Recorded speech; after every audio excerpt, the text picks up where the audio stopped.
All right, everyone. Welcome to the final CSE Colloquia of 2019. Today we're very, very excited to share with you some of the exciting work going on in the SAMPL group. So to kick things off, we're going to have Joseph, who's a new postdoc from UC Santa Barbara. If you haven't met him yet, you are in for a treat. And in particular, his talk will be a treat especial, as we say in the Pulse group. So please listen up to learn about automatic synthesis of real-time machine learning hardware. Thank you, Zach, for the excellent introduction. As you said, my name is Joseph. I am a postdoc in the SAMPL group, and I'm going to be talking to you about this new project that we have funded by DARPA that is trying to synthesize machine learning chips to operate in real time from arbitrary front-end networks. And the key component here is that this should be done with no human in the loop, totally automated.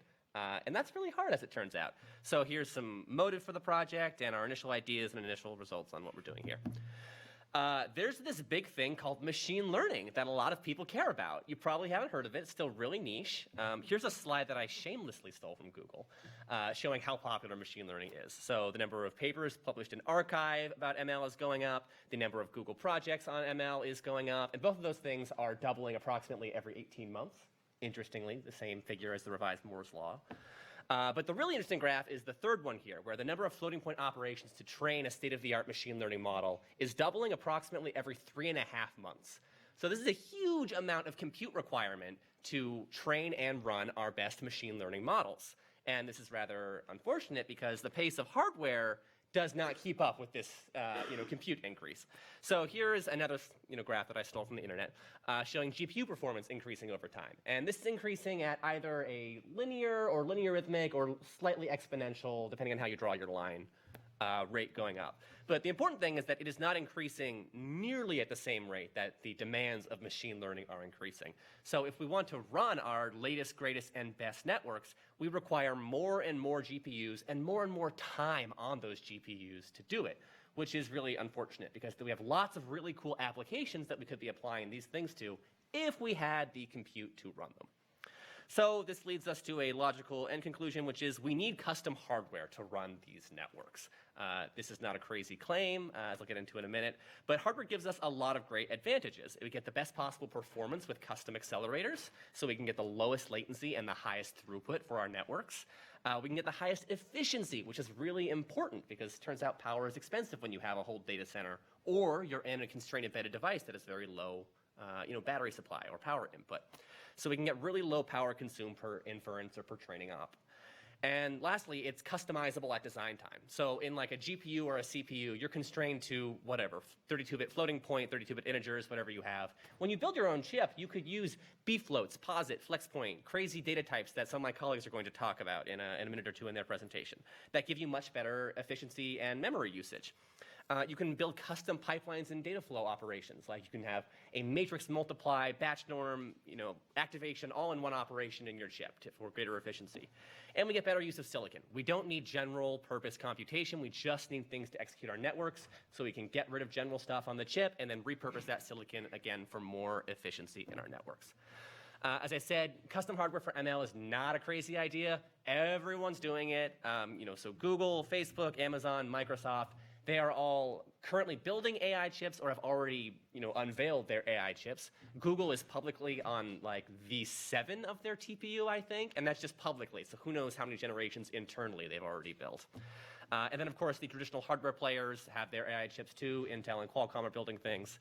And there's a huge range of startups that are also building AI chips as well. So you may have heard of GraphCore, Cerberus, Habana, Sampanova. They all have really interesting takes and really interesting neat tricks that they're applying to the domain of ML accelerators. A couple weeks ago in his talk, Dave Patterson here mentioned several of these startups and was listing the cool things that they're all doing. So this is a huge space that's being explored. So the question is, why is this not good enough? Why can't we just wait a year or two for these solutions to filter down into the market and then buy these chips for our applications? Well, one big thing is that these are all sort of server-class processors. And one huge space that overlooks is the domain of embedded systems. So there are tons of applications we want to apply machine learning to in a real-time fashion that we don't currently have the hardware for. So this is things like drones detecting cars and traffic patterns, cameras out in the wilderness detecting endangered species, your mobile phone in your pocket detecting you when you say, okay, Siri, give me the internet. all of those things we want to be able to apply the latest and greatest machine learning networks to, but we don't have the compute to operate in a resource-constrained environment to do it. And then, of course, what if we care about different metrics or different workloads for our chips? These AI chips are built for general purpose to run any machine learning network. What if I only care about certain networks, certain categories of network, or a given network? I can actually make my chip much more efficient by specializing it just for that network. Specialization has, its drawbacks. Now I can only run that network or that category of networks, but hopefully I can get much better efficiency out of it. So as an example for the kind of thing you might want to do, let's say I want to do real-time vision processing, object detection. So I take a state-of-the-art algorithm like YOLO v3, developed here at UW, and I want to run it at 1080p, 30 FPS. Right now, running this would require 140 billion floating point operations per inference, but I can get pretty high accuracy on COCO dataset standard benchmarks. So if I wanted to run this to really high efficiency, like 10 teraops per watt, I need to make it 500 times more efficient. And our goal with RTML is to try and do this in an automated fashion. So there's a rough plan of how we can try and get this by doing a lot of software level optimizations to buy efficiency, do a lot of hardware software co-design to explore the space and find efficient design points, and do some special hardware backend optimizations on the modules that we choose to buy efficiency. But our goal is to build very low power, very efficient chips that can operate in real time. And again, to try and build these chips without human intervention in the design process. So this is RTML, real-time machine learning. This is, again, a DARPA-funded project. This is the tool that they are requiring, whatever, that's how you look at it, us to build. So we're working on this now, and this is our rough plan for doing so. We have two major things that we're trying to leverage that we have here in our groups. One is TVM. It's a huge project in SAMPL. It's a cross-platform, highly optimizing machine learning compiler that does really cool things, like if you want to run a network from an arbitrary front-end package on a GPU, it can give you optimized schedules that will compete with handwritten kernels on that GPU, which is really, really cool because it can do it in an automated way. So by plugging into TVM, we can get things like model ingestion and profiling for free. We get support for all major front-end networks right off the bat. And we can use the internal representation, which is called Relay, as a base for our hardware IR. Now, we combine this with some of the expertise that our collaborators have. Michael Taylor and his students and collaborators, they have a lot of hardware and silicon expertise. They have a great library called BaseJump, which is a collection of hardware atoms for building up systems. Then our task is just to connect these two things by exploring the design space in the middle, taking the front-end network, and then choosing the right combination of atoms to build up a chip that can execute that network in an efficient way. So we're trying to achieve this with Clay and Kiln. Clay is an intermediate representation, and Kiln is the compiler that's going to process it. Clay goes in the kiln. So the main goal, again, at this level of the stack is to perform design space exploration to try and examine every possible hardware design, every possible hardware intrinsic that we could bake into the silicon, and then schedule our network, our desired workload on top of that. This is a huge design space to explore, which is the big problem right here, is that, my next slide here. If we want to just do a simple operation like a convolution over 16 by 16 feature vectors in a 3 by 3 kernel, there are many different ways you could synthesize this. You could have on one end of the spectrum a CPU-like approach where I have a single scalar operator and a quadruply nested software loop that runs on it. On the other end of the spectrum, I could have hundreds of matrix multiply units operating in parallel that I just feed it to and it does the convolution all at once. And then in the middle, there's a huge spectrum of different design points that we could have that have some hardware, some software, that try to meet in the middle. So most designs will fall in this middle. It's just choosing where you want to be for the application that you have in front of you and the constraints you have in front of you. So fundamentally, this is a synthesis problem. We're trying to create a hardware design given certain area constraints, real-time delivery constraints, and power constraints. So I'm just going to finish here with sort of the open problems that we're looking at right here. At the high level on the stack, we have problems at Relay, like excuse me, with tensorization, which is to say, how do we choose which pieces of our network to bake into hardware, and then we can schedule the rest of the network on top of those primitives.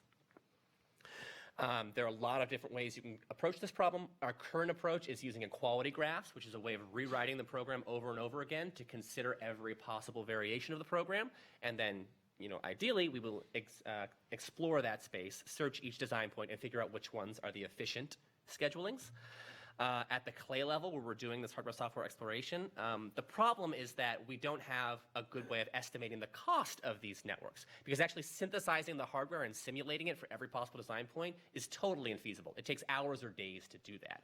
So instead, we may need some good high-level cost models, potentially learned with networks, to try to do fast exploration.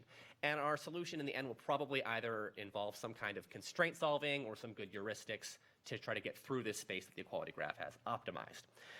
And lastly, at the hardware level itself, traditionally, if you want to build a chip, you push it through this big synthesis VLSI CAD flow, but it still requires a lot of human intervention for things like floor planning and routing. And if we want this to happen in an automated fashion, we need a good way of giving feedback to the tools to make that happen. So we have some ideas on how that could work, maybe adhering to mesh designs, maybe giving some parameterized guidance scripts, but we haven't really solved any of these problems yet. So this is RTML, real-time machine learning. Thank you for your time. I'll take any questions you have.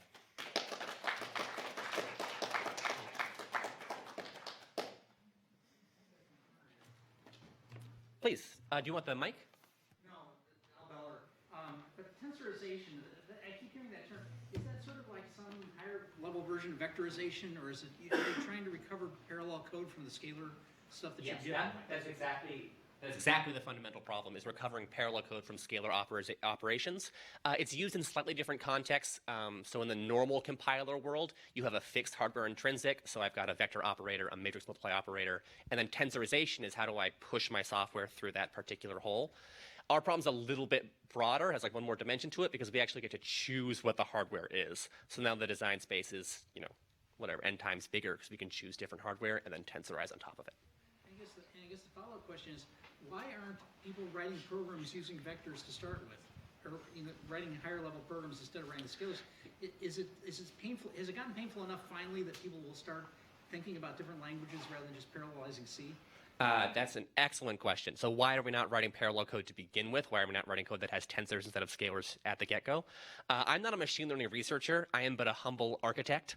So in my opinion, yeah, I guess that would be a great world ideally, but looking at the history of how computers have gone, people will always go to the lowest common denominator and do what's easy for software development. So it's potentially not feasible to expect researchers who are trying to, develop in an agile way to write code that is efficient from the get-go. But that would be the ideal. I agree. Thank you. Oh, one last quick question. I want to follow up on that. I'm like, as a machine learning researcher, Please correct the wrong things I just said. Because my impression when I write my code is that everything I write on is tensors, and nothing is scalarized. So I think one challenge is that the way you want to schedule memory depends very much on the accelerator you're programming against. So you're going to write things in terms of high-level tensor operators, which is going to be mapped to some kernel, but the way that kernel's been optimized is often tuned to a particular memory hierarchy. Now when I change accelerator backends, I want to re-optimize that differently. One way to do that is to think about the operators in terms of their scalar operations. That's sort of the semantics of that tensor operator, right, in some simplest sense. And once you have that semantic representation, now you can retarget it really easily, right? So in some sense, you're going to write code that's calling a particular operator which is tuned for a particular hardware target. I'm going to compile it back up to the high-level semantic view, and then recompile it back down so that it best exploits the particular accelerators that I happen to be running on in this case. Is one dimension of tensorization. Yeah. Thank you for that. I definitely mischaracterized it. So thank you. All right. And please, folks, I'm sure there are more questions. We are very excited. We have group meetings on Mondays. Might move for next quarter, but everyone is welcome to come by and chat more. Or if there's questions after the talk, please feel free to find our speakers offline. So up next, we have Liang, who's going to tell us about how to efficiently distribute a communication layer that enables efficiently distributing machine learning jobs across many machines. Thanks, Zach. Hi, everyone. My name is Liang, and I'm a student at SAMPL Lab. So the main purpose of me today is to show my advisor that sometimes I actually do work here, but... So my talk today is about efficient distributed training in cloud systems, and thanks to Joseph, who have hyped up enough machine learning, so I don't need to reiterate. So let's get started. Are you ready? So the story starts with the discovery of the new species called deep learning scientists, and I see a couple of them here. And they're mysterious, and all we know about them is that they love computer resources. right? No matter how many GPUs you throw at them, they'll take them all. And now they're eyeing on this innocent cloud. Because you see, to you, this is an innocent cloud, but to them, it's just a huge load of GPUs connected with wires. But, okay, still gonna eat it, right? No surprise there. Now, the distributed training of deep models has therefore become more distributed and more cloudy. But the problem is, you see, the cloud isn't as simple as it seems. You see, one problem is no one actually owns the cloud, and everybody has to share it because the way the cloud is set up. And that has serious performance implications. For one, if you do a point-to-point latency tracing between two nodes in the cloud, you will see that that latency is fluctuating all the time. And similarly, if a batch of machines that you want to run machine learning on in the cloud, you will see their bandwidth is also different. And this is due to the sharing of the infrastructure and the way the cloud is built. Okay, so as a consequence, these observations or these facts actually makes the cloud-based distributed training a communication-bound process. What do I mean by that? Well, if you take one iteration of time and you break down the time of those machines spending on waiting on the network, which is the colored portion of each bar, versus the time that the GPUs are actually active, you will see that we're spending most of time waiting on the network, right? So wasting money and time. But what exactly is it required for us to do communication during distributed training? Well, what is the actual operation? What is the need to do that? Well, it turns out all we're doing most of the time is this operation called all reduce. So let me tell you a little bit about all reduce. So for now, you can think of all reduce as a way of consolidating gradients from each of the workers together, and in order to derive the model for next iteration. And let me dig into all reduce a little bit using this very simple example. So you have a bunch of values scattered across different machines. Now, all reduce defines an operator, in this case a plus, with a certain rules. So in this case, you have some famous people's life cycles. It says you combine two babies to form a kid plus a baby to a teenager plus a baby forms a man. So already it says I want to combine all that value in order to form the ultimate value, which is consistent across multiple machines. But as you can see here, all reduce is more a contract than an implementation. Because all I said is the precondition is a bunch of values. Post-conditions, I want to see this man everywhere. Okay, now, practically, people use specific implementations of all reduce. And one popular way of doing that is called ring all reduce, where the value is passed along each hop together with the intermediately aggregated value. Very simple, like this.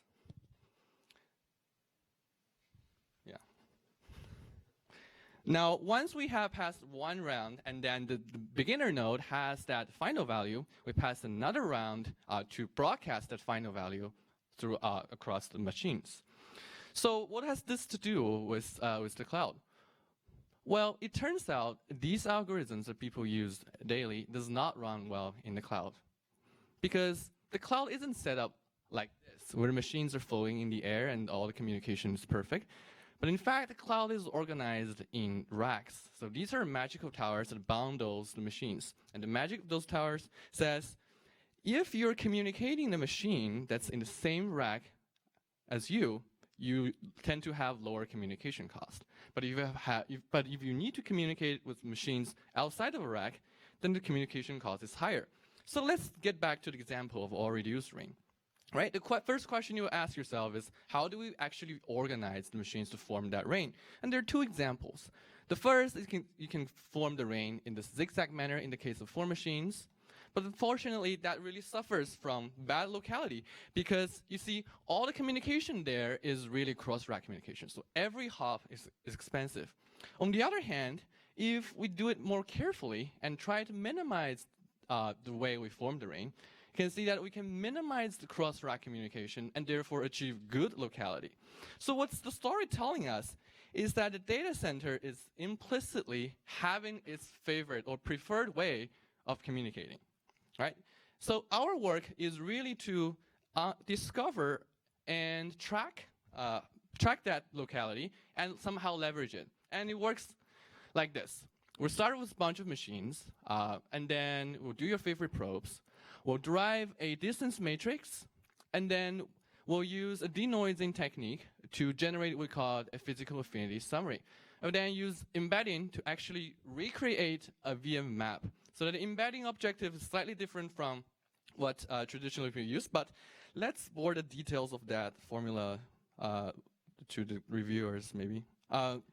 So once we have generated the VM map, it's time for us to leverage it in 2 steps. The first is that what we're really doing is we're building a performance model for each of these popular or reduced algorithms or flavors. For example, in this case of rain, it's just how we solve the traveling salesman problem to minimize the rain latency. And if we do we build performance models that nobody can solve like this. No one should read it unless you're drunk. And then we'll feed these optimizer of this encodings to a solver. What the solver will give us is actually a list of machines, which is a permutation of the nodes. And the magic of that list is that if you plug in to the algorithm on which you built the performance model on, it's going to extract and leverage the locality in a data center. Okay? Now, with that, I would like to conclude with some of the preliminary example speed up we see here on public clouds when training popular ImageNet models, such as ResNet. So all of these can be achieved actually without requiring the interference of cloud providers. Okay, I think that's all from me today. Thank you.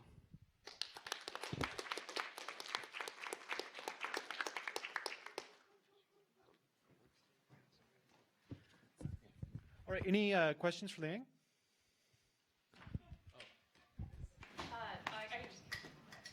One of my understandings of the benefit of the cloud is that if like one machine fails, then your dog can keep running. But if a machine fails, then maybe if you probe the topology at the beginning, you don't have an accurate picture like in the middle. Is this like a problem for your technique, or? This is a problem. So the way we do it is that we constantly probe, like sending heartbeat and measure the latency, so we know if something is wrong. Yeah, that's a good question. Yes. Nice work. So, do you think this technique can be used for any cloud-based computation-intensive applications? Yes, that's so the question is, can this be applied to other cloud-based communication-intensive applications? The answer is hopefully yes. We want to actually accelerate a wide range of MP applications, like you see there. So not just a rain or halving doubling, but we want to make this more generic by taking advantage of the locality. Yes. All right. Thank you. All right, so up next, Steven's going to tell us about dynamic tensor rematerialization. Take it away. Speak into the mic. You can use this or this. All right. Well, thank you very much, Zach, and thank you, everybody. So today I would like to present a new system we have been developing, dynamic tensor rematerialization. It is a work in progress, so I'm presenting it in hopes of fostering some useful discussion afterwards. And as an unintended side effect of our research, we have also created a album cover generator for synthwave music. So if that has you interested, keep listening.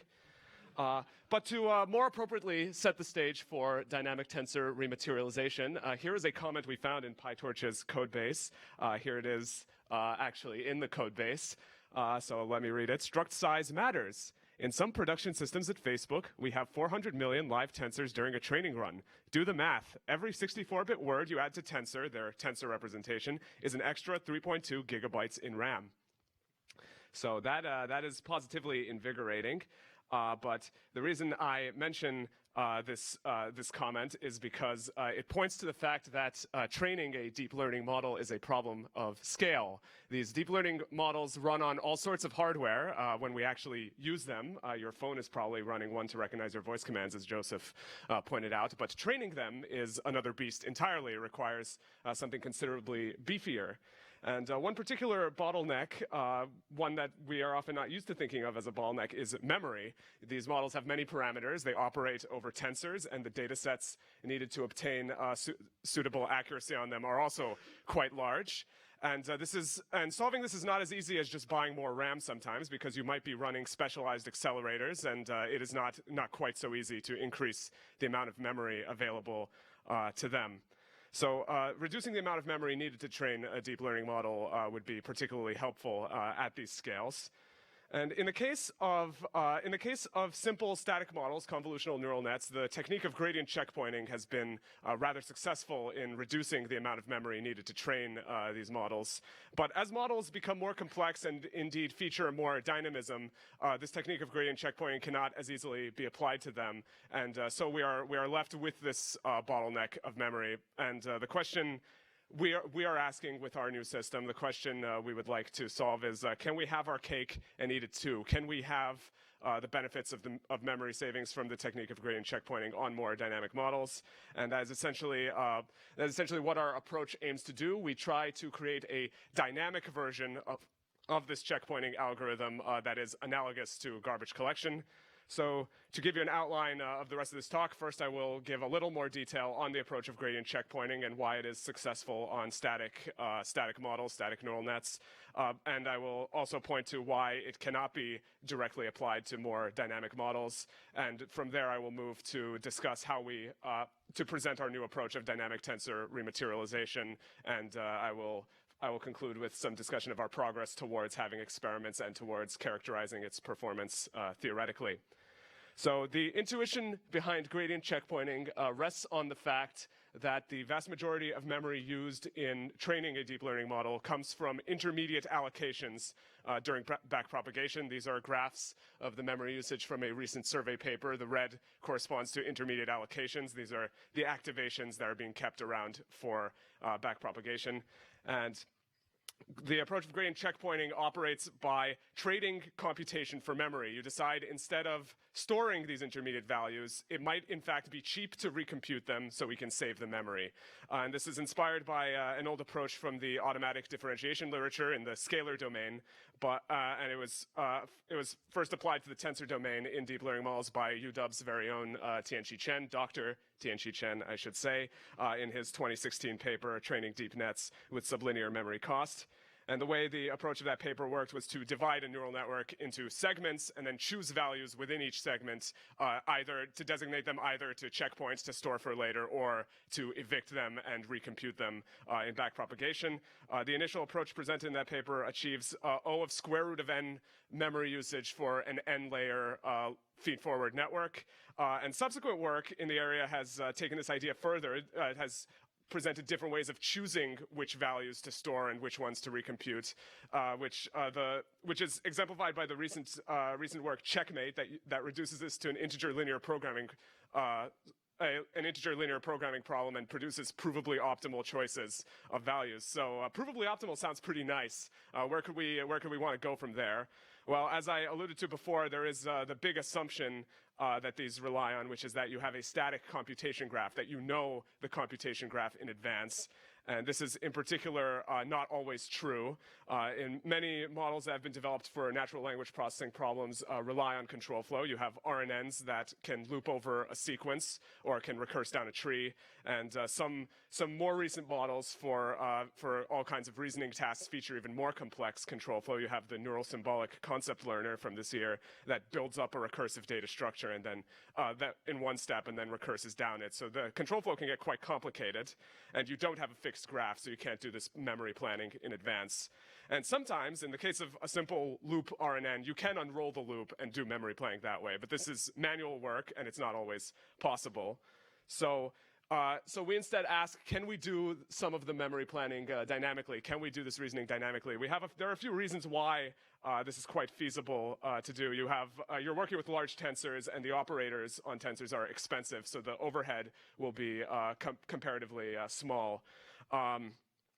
Indeed, what we do is what our algorithm does, it greedily decides which tensors to store or deallocate upon running out of memory. We compute a heuristic corresponding to the largest, cheapest to recompute, and least recently used tensors and make the decisions about evictions at the moment we need them.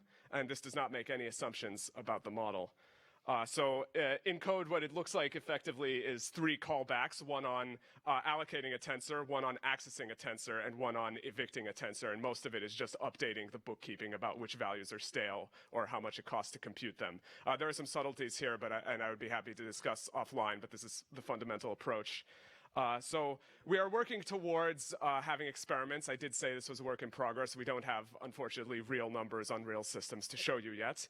The initial inspiration for this was the way PyTorch eagerly handles neural networks, the way it eagerly builds them up. So we are proceeding towards our experiments by modifying PyTorch with those 3 callbacks that I outlined before. That's actually what it looks like in the real code.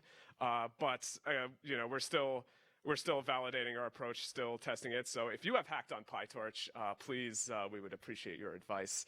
But there's the other angle to this work, and I am finishing up, and this is to close out the presentation. The other angle of the work is we would like to have some kind of theoretical bounds on our performance, some kind of characterization, which past checkpointing work has done.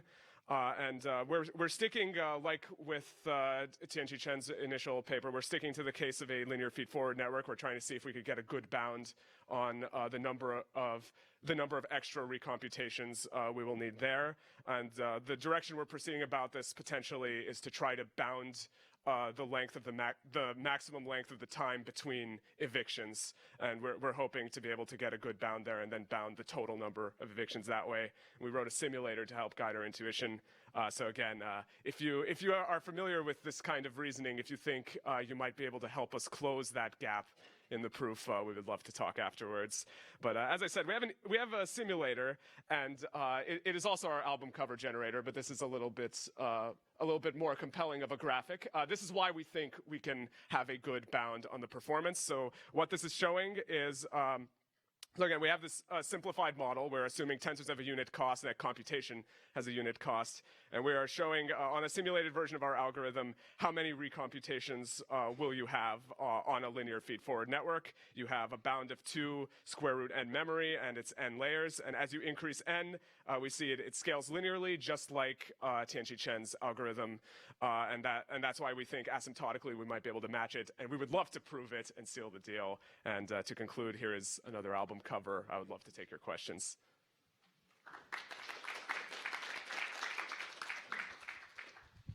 Thank you very much, Stephen. Do you want to set up, Gus? Any questions for Stephen? We have one from Professor DJG. It seems to me you don't need to pick the best choice to evict. You just need to not pick a bad one. And this seems like a domain where the right biased random choice could probably do really well and might be cheaper. Have you thought about that? Well, not in those words, but yes, there was another graph I was going to show. I took it out for time. Yeah, there are different ways we can formulate our heuristic, and it does affect our performance. I am not sure. Again, we haven't done all the work in theoretically characterizing this. We have seen some pretty wild variance on performance. This is only in the simulator, of course, but we've seen some pretty wild variance based on different ways to implement the heuristic. So it may be that there is more structure that this does rely on. So I hope to have a better answer to that once we're through, I guess, with our proof. But random might be nice because it means that It's worth trying in the simulator, certainly. All right. Well, thank you very much. Nice work. All right, up next, Gus is going to tell us about the datatype zoo. So if you saw the faculty skit last week, it was inspired actually by Gus's talk. So. Hi, everybody. So for anybody who doesn't know me, I'm Gus. I've been working with Luis and Zach the past year on working with data types in deep learning. And the talk that I'm giving today is actually not my normal research talk. This is something that I actually worked up after the skit was done, so probably couldn't have been based on that. This is more so, honestly, about all the stuff I've kind of learned along the way, all the interesting things I've learned about data types that might be interesting to the average person who doesn't really think about what's going on under the hood when they're doing real number computations. And so first I wanted to clarify what I actually mean by data types, because every field has its own meaning of that word, or possibly multiple meanings. In this case, what I'm talking about is numeric data types, numerical data types, which is how the hardware actually represents and operates on real numbers. So for a long time, for more than 30 years, in fact, we've had a solution to this problem. We've had something called the IEEE 754 standard for floating point. It splits a fixed number of bits, say 32 or 64, into just 3 fields. That's all it uses to represent a real number.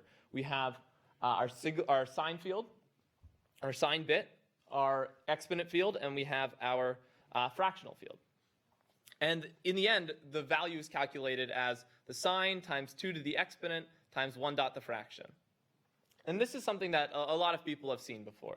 You might have learned this in an intro computer architecture class. The really basic information to pull out of this is that the exponent field controls what we call the dynamic range, which is how large and how small numbers can grow in our data type representation. And then our fraction field determines the actual precision of the number, which is how many bits we get after the radix point.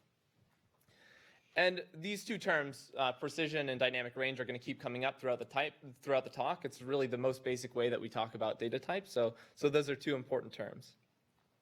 And IEEE the 754 was meant to be very general. It was meant to generalize to many different workloads. So for this reason, they defined half precision types, so 16-bit, and also double precision types. And because it was so general, it worked so well, it remained a standard for more than 30 years. You can find it in any modern processor. It's really what we're used to. But now it's 2019, and let's imagine that we're some big tech company that has millions and millions of dollars of incentive to make machine learning run as fast as possible. So to achieve this goal of making machine learning run as fast as possible, we're going to build custom chips that are fully dedicated to running machine learning algorithms. And when it comes time to choose our data type for these chips, are we actually going to use IEEE 754? There's actually a lot of reasons why we might not choose to use IEEE 754. So first, we want our data type to be as power efficient and as fast as possible. And IEEE floats were designed to be, like I said, general. They were designed to specialize to many workflows. They were not designed to be power efficient and fast. In addition, we want them to be as small as possible. We want to be able to cram as many weights and activations onto our chip as possible. And though the standard defines data types down to 16 bits, we might want to go even smaller. And in fact, we can go even smaller. And finally, and perhaps one of the most interesting points, is that in machine learning, weights and activations often cluster around specific values. So 1 and -1 is really common. You often see values in that range. IEEE, the standard is really specified to specify a huge range of numbers. And so with the IEEE standard, we can't really take advantage of this domain-specific fact that we only really need to represent a specific range of numbers. And we could build a custom data type that takes advantage of this fact. So all of these facts are really great reasons to explore alternative data types. So with that, let's jump right into what I'm calling the data type zoo. And I'm calling it the data type zoo because it's essentially a collection of all the weird and wacky data types I found throughout my research of using custom data types in machine learning. And before we begin our journey through the zoo, I wanted to just give you a taste of what new data types might look like, so you have a feeling for what to expect. So if this is our standard IEEE single precision float, there are a lot of ways that we could branch off of this initial design to come up with new data types. So some data types will keep the same fields of the IEEE float, but they'll shrink and expand them to explore different dynamic ranges and different precisions of number formats. Some data types will use entirely new fields with different sizes and different meanings, and you even use fields that can change dynamically in their size. And then other data types will look entirely unfamiliar, combining these ideas plus a host of other tips and tricks to really extract the maximum value out of hardware. And so this design space of numerical data types is really wide open, so why don't we just go ahead and jump into some examples. First, I'll talk about something called the bfloat. And as I stated, a core objective when you're building an accelerator is to maximize the amount of weights and activations you can store on a chip. And a really classic way to do this is to just shrink your data type down. So when Google was building their machine learning accelerator, which is the TPU, which we've talked about already today, they really took the simplest possible route to shrinking their data type. They essentially just took the IEEE float and they chopped off 16 of the bits, and that was it. They didn't do anything more intelligent than that. And surprisingly, it actually worked. They call it the brain float, or the bfloat for short, and because it has the same exponent size as the IEEE 32-bit float, it actually has the same dynamic range, which Google discovered was really important to machine learning training. They discovered they didn't actually need all of the precision afforded by those 16 bits of fraction. It found that using the bfloat, training machine learning models could get to the same final trained accuracy, and often an even better trained accuracy, which is quite perplexing, but a really great result because it allowed them to save half their space. Now let's take a look at an example of a data type that was really built from the ground up to be better than IEEE floats in certain ways. Posits were built with the intention of delivering variable accuracy in different ranges of numbers. So IEEE floats, because they have a fixed size fractional field, they deliver roughly the same amount of precision no matter where you are in your number range. And posits, on the other hand, they achieve a variable amount of precision. The way they do this is that they use this regime field, which can actually change in size, and it grows and shrinks the fraction size accordingly. What happens is, as you're changing this regime size, let's say your regime size is small, you'll get a number that's close to plus or minus 1. And as you get a number close to plus or minus 1, you'll also have a ton of fractional bits afforded to you. So you'll get more precision closer to plus or minus 1. And then as your regime grows, you'll go closer to the extreme, so closer to 0 or closer to plus or minus infinity. And in this case, you may end up with no fractional bits, but we don't actually care because we don't need much precision at those extremes. And the way that this is encoded is actually just using a unary format. So that regime is just repeated 1s ending with a 0 or repeated 0s ending with a 1. So it's a clever hardware trick. And then let's get to our last data type, which is kind of the wildest of the ones I'm going to talk about today. And this last one's most interesting from kind of a systems and hardware design perspective. So as we talked about, values in machine learning often lie within specific ranges. And you'll see this even at the hardware level. As tensors are laid out in memory, you'll see groups of values lying within very specific ranges. And so when they lie within a specific range, when they lie within a similar range, this means that adjacent values will share similar exponents. What we can actually do is just take those exponents and group them into a single exponent, and so we'll have a block of fractional bits that share a single exponent. And this is a common trick in designing data types. It's called block floating point. And the larger we grow our block, the more numbers that share an exponent field, the greater possible room we have for incurring error. Because somewhere in that block of fractional bits, we'll have something that can't be encoded with that exponent. So to account for this, we can add another data structure that will keep track of error. It'll help us anticipate when we're going to need to change our exponent in line with all of the other fractional bits. And then to take it one step further, we can actually go ahead and split up our fractional and our error tracking and exponent between two different devices. So we can keep our fractional bits on an accelerator, and we can keep our error tracking and everything else on our CPU. And in this way, we do as minimal possible processing on the accelerator itself. And so this is really an extreme example of how far you can take the data types design space. And so in conclusion, I just wanted to point out that representing real numbers in hardware is an ongoing challenge that most people might not even think of. But lastly, there are many interesting solutions out there beyond IEEE floats. So there's a lot of interesting stuff going on under the hood that you might not even think about. Thanks, everybody.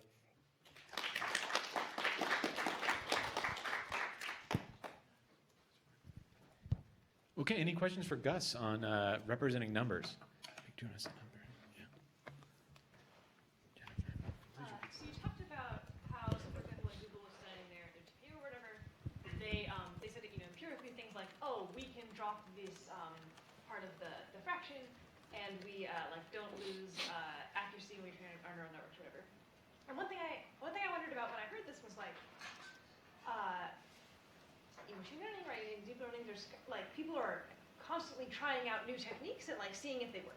And let's say that, so Google has decided now maybe that like, oh, we don't need this precision. And then you could imagine in the future, someone tries a technique that would have benefited from additional precision, but they run it on a TPU, and so like it looks like their new technique doesn't work. Is there any way, like, it seems like we could end up trapping ourselves into some sort of like local optima where we kind of like aren't really co-designing like chips and techniques or whatever? I don't know, like, do you see any way around that? Yes, so it's a great question. Just to repeat, essentially the question is, if we're going to start really heavily optimizing our hardware, do we worry about getting stuck in local minima, essentially? And I would say it's definitely a worry. The one hope that I think we have right now is the fact that when most people start developing new techniques in machine learning, they're probably going to do it purely in software first. They're not going to start optimizing at the level of data type, so they'll probably do stuff in 64-bit floats, and hopefully they won't get stuck in any kind of optimization like that. They're not going to be running it on TPUs is my assumption. But actually that may not be the case. So are you? I mean, everybody runs everything on GPUs right off the bat. Right off the bat? And if TPUs took over, that would, right? Like, Okay, yeah. No, that's it. So that's, in that case, then that's definitely a valid worry. I don't think I really have an answer for it, honestly. Just to jump in, I mean, I think it's a super interesting question. I mean, the other thing is that because of these custom data types, there might be models that you can only run by virtue of being able to compute on that more efficient data type. So sometimes the question might not be, are we stuck in a local minima? It's that, are there experiments we can run that before we're just completely infeasible, right? And so that can inform us. But then this question of like, how do you optimize, a model and a data type and an accelerator, all these things is still extremely open. So I think you're thinking on exactly the right lines. Paul. So for the different data types, what are the measures of success of a data type? Because just number of bits, there's energy and all these other sorts of things and latency and all that kind of stuff. So yeah, it definitely depends on who you ask. So there's going to be a large component of hardware people who are going to see how efficiently can I actually implement this data type in hardware. So a lot of people will create, in theory, data types that would be great, but you can't actually implement them very well. A lot of the people in deep learning are going to care about how well can I actually use this data type to actually train in the end? What's my final trained accuracy? There's a lot of interesting things that you might not think of. So in the case of posits, there's a lot of people who, what they really care about with posits and with some other variations on posits is that it gives you really reproducible computation. So that's a metric that comes out that deep learning people might not care about, hardware people might not care about, but specific maybe scientific computing people care about. So it really depends on, in the end, who you ask, and I'm not sure there's one exact metric. There's definitely a lot of them.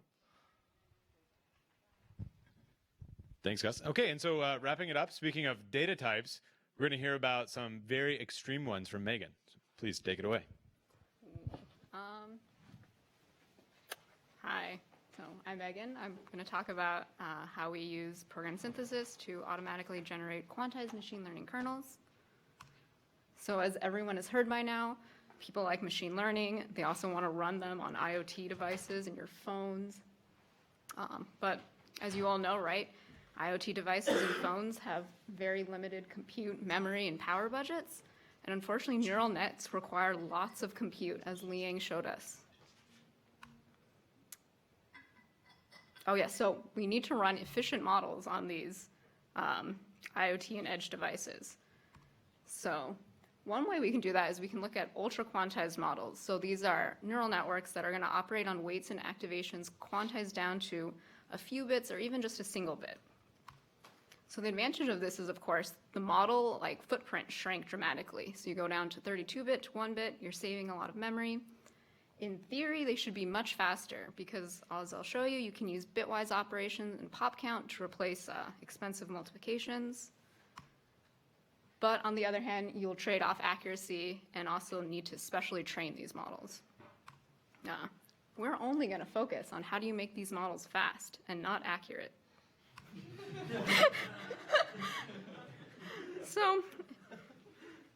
if you recall what a dot product is, you pretty much just take two vectors, the same length, you do element-wise multiplication, and you sum up all the values, and you get a result.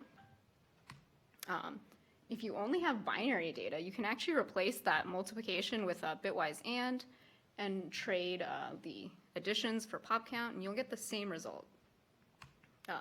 Here's that same view. If you compress all your bits into a single int, you can do the same thing. You'll get the same result. Pretty cool, called bit level parallelism. You can also extend this idea to higher precisions, not just binary data. So if you have a 1-bit vector and you want to multiply or do a dot product with a 2-bit vector, you well, first you have to do some pre-processing.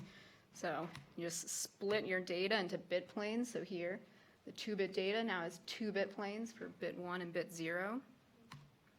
And then you just do the binary dot product between all the bit planes, and then you weight them. Ta-da, you get the same result. So in theory, these ultra-quantized networks, they can leverage this type of dot product to be much faster because multiply is slow in hardware. Okay, so yes, if I want to use this in machine learning, I need a convolution operator. So as I said, right, first you do some bit packing. That's not what bit packing looks like. I'm sorry. I had fun. And then after you've done your proper bit packing, where you've separated your data into bit planes, you can do that quantized convolution that will build off the binary dot products. And as I said, we're just going to focus on the quantized convolution. So what does that mean? I guess if you look at code for a convolution, it really is just a bunch of nested loops, and then there's a dot product inside. The only difference with these binary or these low precision convolutions is you're going to see the data, the bit precisions, and extra axis to iterate over, and you'll have that modified dot product. So for our sake, we're only going to focus on making the inner loop of computation fast, because the rest of it can just be done by something else. So yeah, and this talk is just going to focus on making this inner loop, or the microkernel, quick. So how do you make this fast? You could just write it all out in SIMD intrinsic. So these are the vector processors in your CPU. You can write this code. Someone from Facebook told me he spent 2 months writing one because they're kind of a pain. Intrinsics are basically just assembly instructions that you don't do register allocation with. They're also pretty challenging to modify, and you need to write a new kernel for every precision. On the other hand, you can be smarter and automatically generate these operators so that you can adapt them to different instruction sets, maybe support some different precision.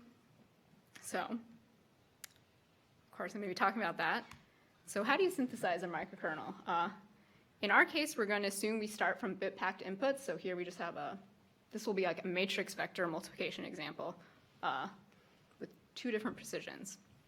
And if you want to get the output, right, we can start from an unoptimized reference implementation and use program synthesis to generate our optimized SIMD code. So we actually break this problem up into 2 synthesis steps to scale it up. The first step we call the compute sketch, where we're just going to synthesize what's essentially element-wise multiplication. So remember, we're not going to use multiplication here because it's slow. And in the second step, you reduce all the vectors in the summation step to form the output. Okay. So in our compute sketch, we actually just synthesize code for one example. So we're just going to look at one vector from each input. And the way it works is we assume that our input's already in vector registers. We say, I'll give you 2 instructions. You can pick what instructions they are from a set, and also use any of the inputs or intermediates as operands. And then we send that to a solver, and we say, can you find a solution that will provably be similar to the output? If not, you keep going. You add more instructions. You ask, can it be solved? And then once you give it enough instructions, it should supposedly find something. Okay. And in the second step, you take the intermediate and then start from there and do the reduction step. So here we're just going to sum along an axis until we get the final result. Yes, so starting from the intermediates.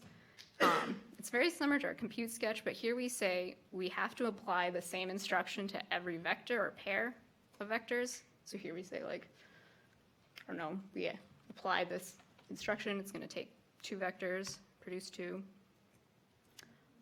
So each stage of this reduction should, right, make the tree smaller. Sometimes you have to promote values to prevent overflow, so the size will stay the same. And like the compute, right, you keep doing this until you can, like, say that the output, you can find a set of assembly instructions that will guarantee they're the same. Sorry, that input shouldn't be there. Oops. Okay. So for our results, we evaluated this on a Raspberry Pi because it's a nice IoT device that's programmable. When we compared the convolutions that we synthesized versus the handwritten ones, so this one is from someone who works on PyTorch, we actually generate convolutions that are pretty much on par with what they have. Some are faster, some are a little slower. We also multi-threaded it, so if you ignore the fact there's a single-threaded, ours is a lot faster. And then finally, we did an end-to-end comparison. They didn't integrate theirs, so we'll just compare against floating point.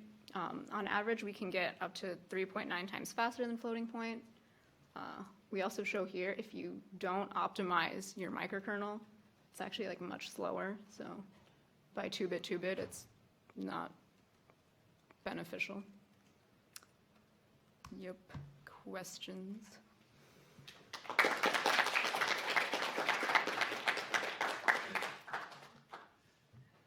Right. Any questions for Megan?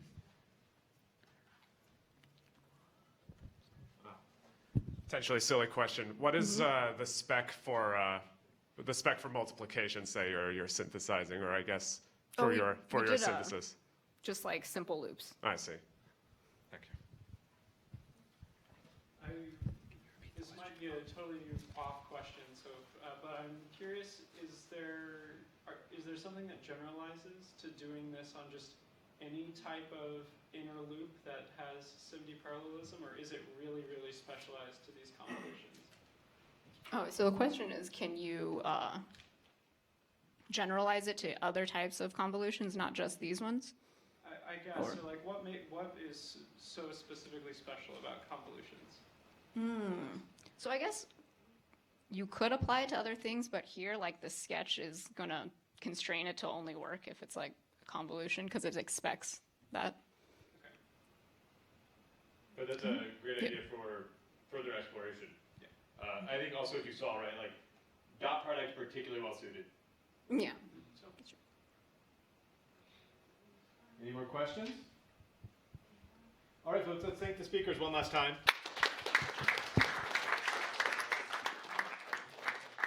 Hope everyone has a wonderful break, and we'll see you back here next quarter for more excellent CSE Colloquia.